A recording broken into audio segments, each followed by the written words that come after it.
Question 14 है if the nth term of 2ap मतलब 2ap हमारे पास गिवन है, पहली ap हमारे पास given 9 7 5 and so on, and second ap हमारे पास गिवन है 21 18 एंड सो ऑन। इन दोनों का जो nth टर्म है वो सेम है, ठीक है। Find the value of n, also find that term, मतलब आपको n की वैल्यू मतलब कितने नंबर ऑफ टर्म्स हैं वो निकालने हैं, और वो नंबर ऑफ टर्म्स मतलब वो उसकी वैल्यू कितनी है वो भी हमें निकालनी है। तो इनके nth टर्म सेम है, तो nth टर्म का फॉर्मूला क्या हो जाएगा, a plus n minus one into d, ये पहली सीरीज का होगा, और a plus n minus one into d ये दूसरी सीरीज का है। तो इन सबके साथ में हम 1 लगा देते हैं, इन सबके साथ में हम 2 लगा देते हैं, क्योंकि इनके दोनों के nth टर्म तो सेम होंगे, ठीक है। तो फर्स्ट के लिए हम d निकालने के लिए देखते हैं, तो a1 हमारे पास ये हो गया, a2 हमारे पास हो गया, तो a2 माइनस a1 करेंगे तो d कितना हो जाएगा, 7 माइनस 9 हो जाएगा, ये आएगा हमारे पास -2।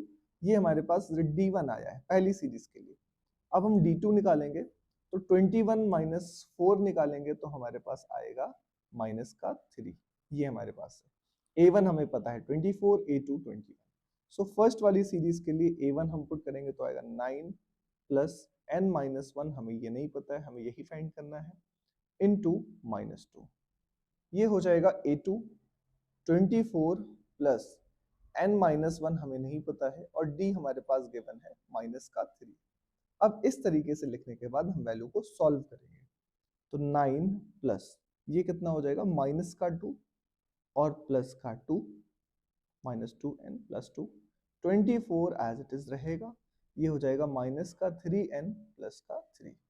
अब आप इन दोनों को सॉल्व कर सकते हैं, तो 9 टू 11 माइनस 2n होगा, 24 प्लस 3 हमारे पास हो जाएगा 27 प्लस 27 माइनस का 3n।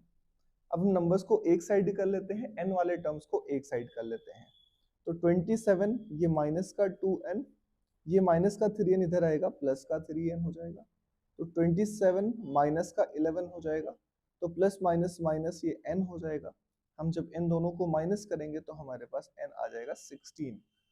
अब हमें वो टर्म भी निकालना है, तो a plus n minus one into d find करना है। आप देखो a plus n minus one into d की जो वैल्यू हम लोगों ने इधर से सॉल्व करी है, a plus n minus one into d, तो हमने सॉल्व किया तो 11 माइनस 2n आया है, तो इसको हम डायरेक्टली लिख सकते हैं 11 माइनस 2n। n की वैल्यू हमारे पास अब 16 आ चुकी है, तो हमने लिखा 11 माइनस 2 इंटू 16, तो 11 माइनस 32 बनेगा ये हमारे पास। जब आप इसको सॉल्व करोगे तो माइनस का 20